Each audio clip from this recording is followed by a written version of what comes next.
নেই বৃষ্টিপাত, আচমকা ভূমিধসে আহত অন্তত 4 জন। মধ্যরাতে ধলাইয়ের রাজগোবিন্দপুরে ঘটে এই অঘটন।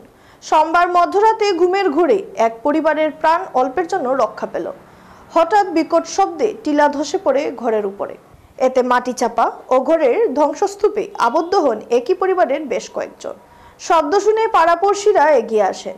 শুরু হয় উদ্ধার কাজ। ঘটনাস্থল থেকে গুরুতর আহত অবস্থায় উদ্ধার করা হয় 4 জনকে। খুব দ্রুত তাদেরকে উদ্ধার করে ধলাই প্রাথমিক স্বাস্থ্য কেন্দ্রে নিয়ে যাওয়া হয়। এ পর্যন্ত কোনো হতাহতের খবর পাওয়া যায়নি। অকাল বিপদে চাঞ্চল্য ছড়িয়ে পড়েছে গোটা এলাকায়। ঘটনার খবরে ধলাই থানার পুলিশের দলবল ঘটনাস্থলে পৌঁছে তদন্ত শুরু করেন।